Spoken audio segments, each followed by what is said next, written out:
Hey, what's up, guys? I wanted to make a quick little video about something that everybody goes through when we're running this kind of business, but I don't see anybody talking about it, and that is how much money are you spending, right? What are you spending your money on when you are getting clients, doing fulfillment, things like that? All right, so I have three breakdowns here, okay? Scenario I was in, scenario I am in, and scenario I'm trying to be in, okay? So I'm going to take you through the progression a bit. I mean, there's only one major step, it was how I was running it about 3-4 months ago and how I'm running it now and where I'm trying to go to, right? That way you guys will get some insights, I guess, on, my thought process and why I did certain things and how it's kind of turning out. All right, so let's begin. First of all, I was in one of the first rules that I had for spending money for clients was the 10% rule. And that was this. Basically, any client that I got, I should be spending at least 10% of the money they're paying me to bring them results. Okay? So for example, for a guy who's paying me $18.50, I should be spending $185 every single month for him. Now in the beginning, this is kind of hard to do because since most people, I believe, start off with wearing all the hats, right? You're running your own PPC network. You work on the website. You are doing the sales. You do the entire fulfillment. I mean, I went to as far as sometimes trying to create little logos for their platforms, not even outsourcing that $5 to Fiverr, right? So I was doing everything. I was doing the citations.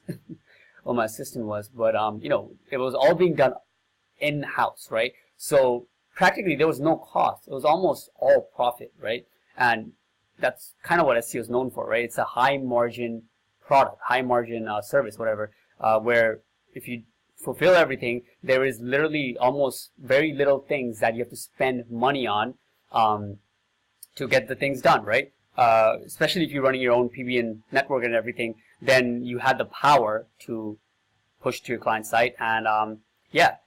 But, so one of the first things I put was that 10%, okay, and this was after I got, I think, just my first client, right? After I got my first client, I was trying to put that, all right, okay, now that I have some money coming in, I'm going to put 10% of the money pays, and that way, little rules like that is going to make you, or, give you permission. Now you have to force yourself, like, okay, I have to spend $100 at least every month. What would I spend it on, right? Then you try to think, find a sweet spot between what takes more time and nitty gritty and, somebody else can just do it, right? So that was the first thing. And really, I didn't have a particular thing I outsourced to. That 10% I was just using for logos, giving me a little bit more freedom to make tweaks on Fiverr. I have a guy where instead of me learning all this little coding you have to do for WordPress sometimes, again, websites used to be a problem, I would just get this guy on Fiverr who would do like, anytime he touched my touched the website, I'll just pay him like $5 to $10. And that was nothing compared to me having to learn through YouTube a unique coding way to fix something. I suck at websites when it comes to unique coding, so that was mainly where that 10% went on. And yeah, so that's how that started. Now the scenario I'm in, well, by the way, before I go into that, it doesn't mean in the beginning that if you have one client paying you $1,500, you're only spending $150 and then everything else is profit. Obviously, there is stuff that has some costs, which you're gonna have to pay regardless, right? That is here. That is around $570 for me right now. It's call tracking softwares, softwares like Hide My Ass, SEO tools, hosting. It's a big one, for all the PBN networks. And I mean, for your PBN network, I don't have that many sites. It's around 20. 16 of them are good, like, that actually link from. And then I also rent some links because I have clients which I don't have PBNs for, like not in that niche, right? So I wasn't renting links in the beginning, so this cost was a little lower, around 300, I think. But to run the business and, with the tools you need, more or less, I mean, you could get group buy tools and everything, which I still do for a lot of the stuff.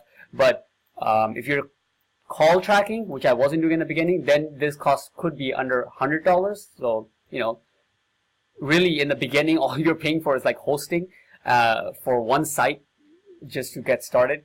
But right now, this is what I'm in. I'm paying about $570 for, damn man, I have like a list inside. I'm having trouble talking. Sorry guys.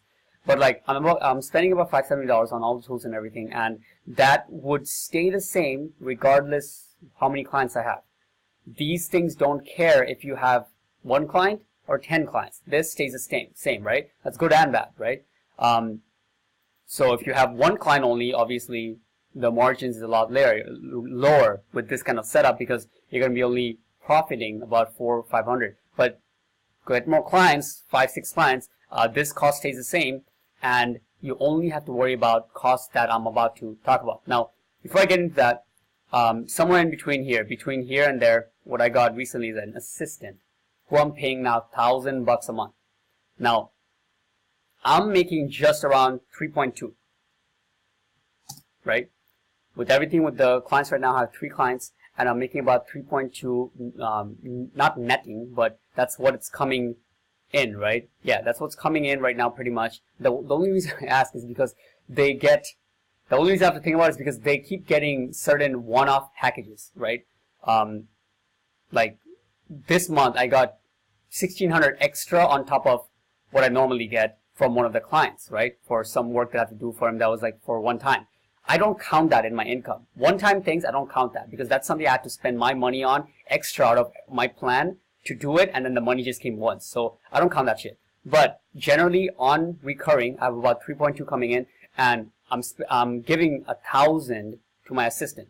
Now, a lot of people who's going to watch this, they might think, what the fuck, that's a lot of money for a VA, right? And there's a few things for this. She is taking the role more than just an assistant, right? She's going to be managing my PBN network. Pretty much all of it, even down to like her knowing anchor text ratios, how to link out to which sites. Like, you know, we're creating this, you know, I'm new to all this Trello and stuff, but basically what it's going to come down to is whenever I get a client, I'm going to have it like, you know, start here with all the lists, which is going to copy and paste a list of things that has to be done for them, ready to go, onboarded, baseline report, in progress, completed. She's going to take care of all this, right? All the stuff that has to be taken, and basically being kind of me, you know, going into my email and talking to the people that I have for little web design tweaks on Fiverr and managing them, right? Keeping them all on the same page and doing that part, right? So she's more going to be like a manager. That's one of the main reasons, right? 2 is she's taking control of the entire PBN network, which was a huge headache, especially in the beginning. That helps. And 3rd is more like a personal situation, but she was actually with me working way before we had any clear path that this whole thing is going to work out in the first place, right? So I'm like, you know, just giving her this amount to start with, and moving on, the plan or the structure we have is 200 per client, right? So I have like 3 clients now. She should be at 600 a month, right?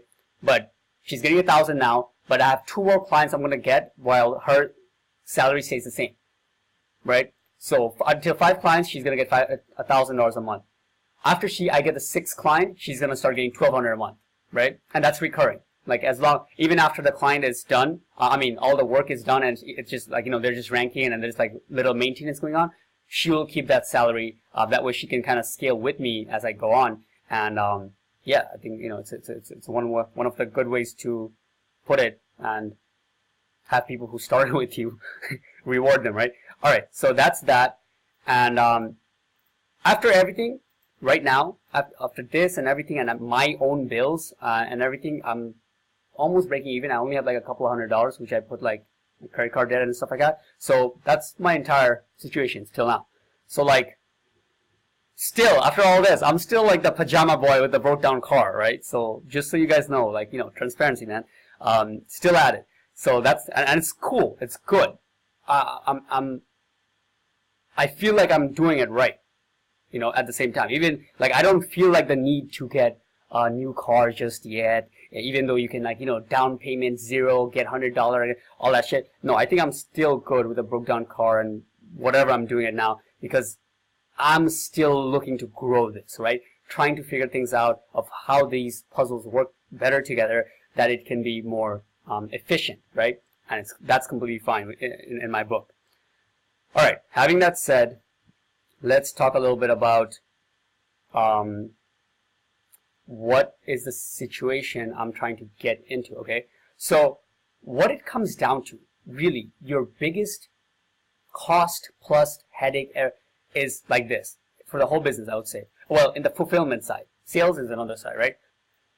Fulfillment side, it comes to content, then running the PBN, and then everything else, every little tweak, web design, all that other shit that has to link building, client talking, everything else, management is in one side, but these two on in of itself is going to take 66% of your time, right?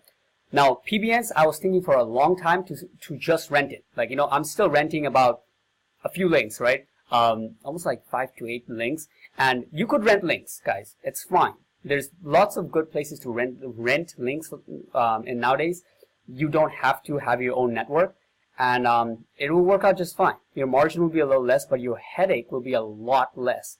Now, I made my own network, and I personally think that it is one of the most fun things to do in SEO. Not making the network, but when it's done and being managed, linking out to it, guys. I don't see any other better, like, how do you say, ranking power, I feel, or confirmation other than my PBNs, right? When all said is done and we're just like thinking, all right, client just onboarded, and then I send a link from my network and boom, within a week he jumps from like page 3 to 1. It's the greatest feeling, right? It assures every other voice, every other thing that you have that questions your ability to rank is shut down instantly, right? And that is worth a lot to me. So I am happy to keep my own network, especially when I have somebody to now manage it all, right? So that's done, and I'm not going to rent links that much anymore unless I get clients that are not in my niche. I'm working with roofers, contractors, and my PBNs are made for those, right? Very niche down. If I get a client that's, I don't know, fucking a bagel shop, and I need they're having some competition, I'll go get a few links. I'm not going to make another PBN because of that guy, right? Because he's out of my scope. He's out of my path. I'm just getting him because he came to me or he got referred. I'm not trying to get those clients right now, right? So anyways, that's the story of PBNs. So PBNs are staying. Number 2, the biggest hassle I have right now, right, is content. Guys, I have done so much for content. I mean, like, I've done so much testing on, like, even functionality, right? Which days can I do content better? I found out that, when I have days or like entire blocks of the day, like morning to, or like, evening to night, I'll do content for the week or something like that, which works better, all this stuff. And the last thing I came down to was literally this. Sundays, smoke a little bit of weed and write content.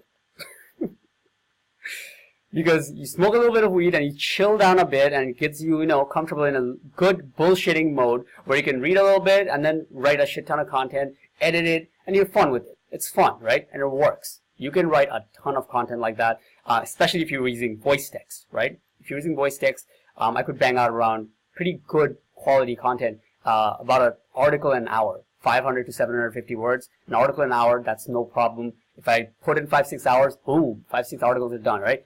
Great, but I hate it. I hate content because you need it at the random times during the week, and it is the biggest gear shift I have to do.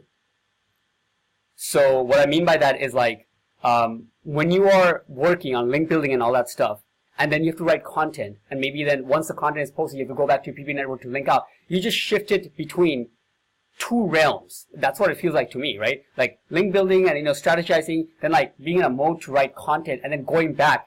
That shift takes a lot of energy, and that's where I see myself blindly, just like, not blindly, like kind of lost watching YouTube videos because I know I have to write content and I'm slacking, and which is a sign that I don't like doing that shit. If I'm slacking and putting off what I have to do next, it's a sign that I don't really enjoy what I'm asking myself to do, right? So that's what I'm focusing on, and that's what I've been trying to outsource. So far my efforts has been looking like to get an international student who came from India or somewhere like a female international student.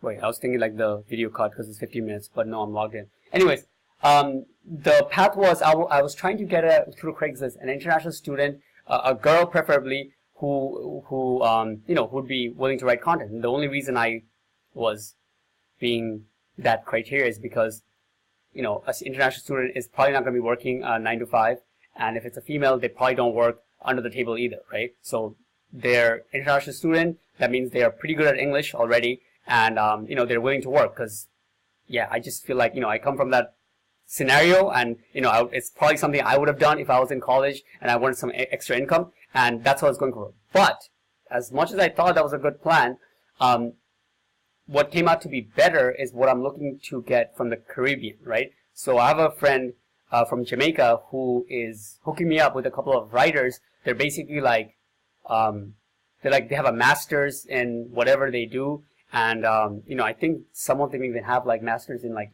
English and literature, right? So they're very good at what they do, and they only want like $5 to $8, right? And I'm paying a bit more, $10 per 1,000-word article, and that is donezo. It's history. Content is going to be done. We're still talking right now to pick one person who I'm just going to be outsourcing all the work to, but that's what it's going to come to, right?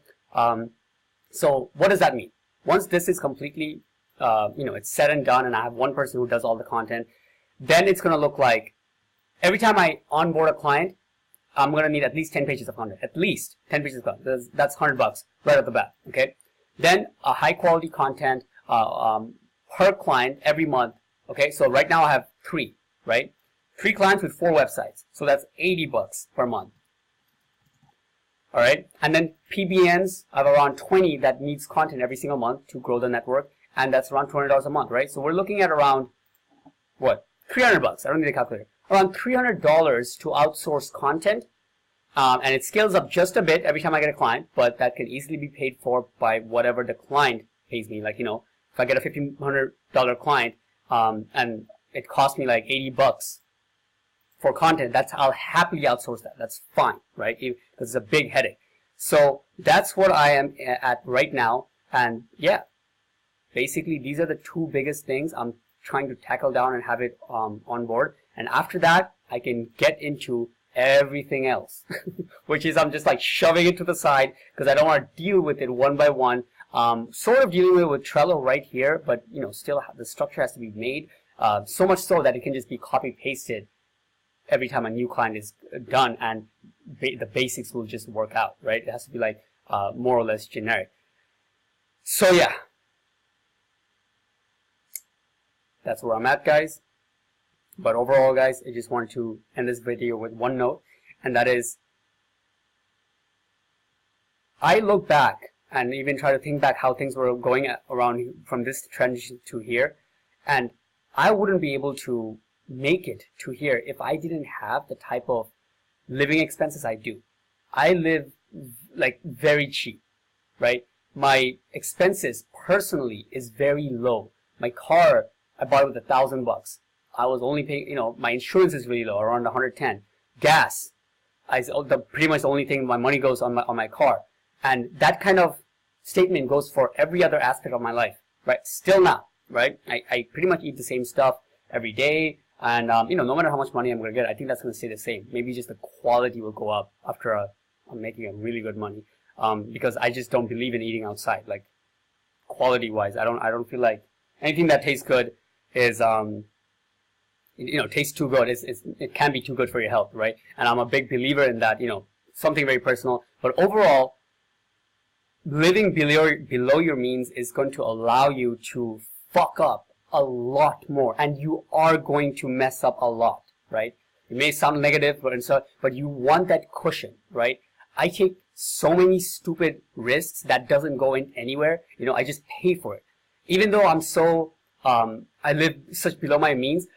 Whenever I see an opportunity to, like, maybe this course is going to help me, or paying this for this what I call meetup or something like that, I could get a knowledge or here and there that's going to help me. I pay a lot. I'll pay, as you guys seen, I paid thousands of dollars at times to test out Posi Rank. I wasn't making any money. That was full on credit card, right?